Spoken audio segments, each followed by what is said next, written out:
Hello friends, today we are going to learn another poem and is of John Keats. The title of the poem is Ode to a Nightingale. Before we start to learn the poem, we just have a look about the writer. John Keats, an English romantic poet, he was one of the main figures of the second generation of romantic poets. The poetry of Keats is characterized by sensual image, most notably in the series of odes. Some of the most acclaimed works of Keats are Ode to a Nightingale, Sleep and Poetry, and the famous sonnet on first looking into Jamon's Homer. Dear friends, the poem is divided into 8 stanzas. In the first stanza, the speaker opens with a declaration of his own heartache. He feels numb, as though he had taken a drug only a moment ago.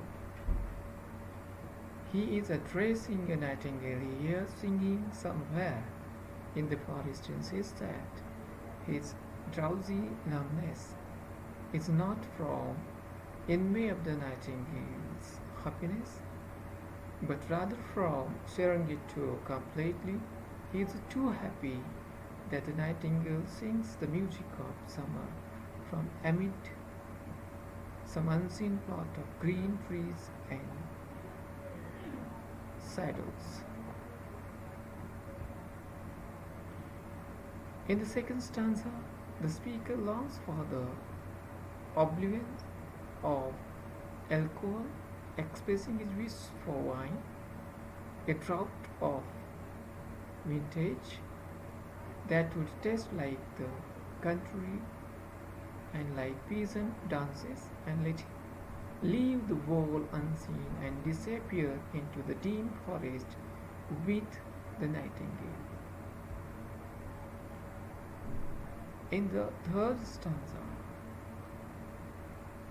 the poet explains his desire to fade away, saying he would like to forget the troubles the nightingale has ever known, the weariness, the fear, and the fret of human life, with its consciousness that everything is mortal and nothing lasts. Youth grows pale and spectral thin and dies, and beauty cannot keep the lustrous eyes.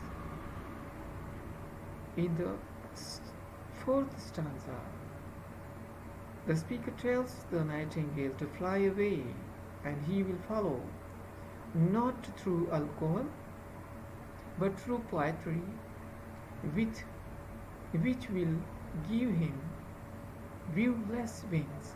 He says he is already with the nightingale and describes the forest glade where even the moonlight is hidden by the trees except the light that peeks through when he breeze blow the branches.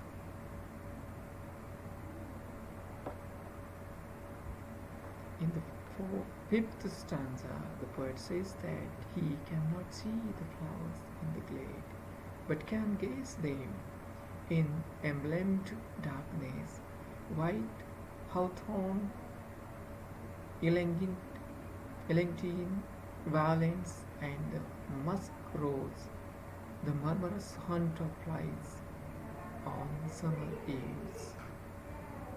In the sixth stanza, the speaker listened in the dark to the nightingale, saying that he has often been half in love with ideas of time and called death soft names in many rhymes. Surrounded by the nightingale's song, the speaker thinks that the idea of death seems richer than ever, and he longs to seize upon the midnight with no pain, while the nightingale pours its soul ecstatically forth.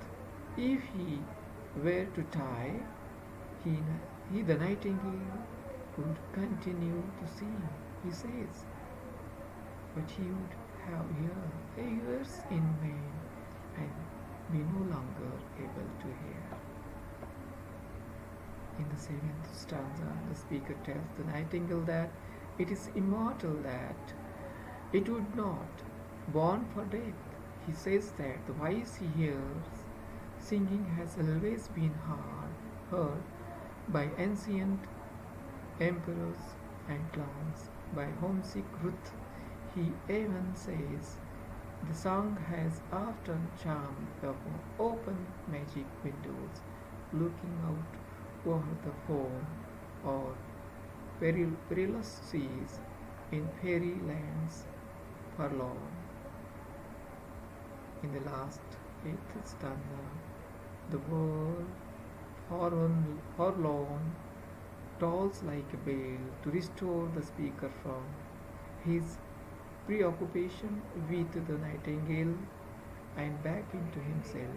As the nightingale flies farther away from him, he laments that his imagination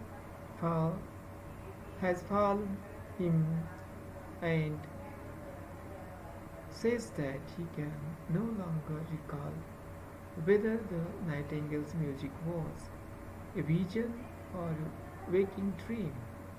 Now that the music is gone, the speaker cannot recall whether he himself is awake or asleep. For all the study of the poem, as we get the theme that Ode to Nightingale, Keats' speaker begins his fullest and deepest exploration of the themes of creative expression and the mortality of human life. Thank you.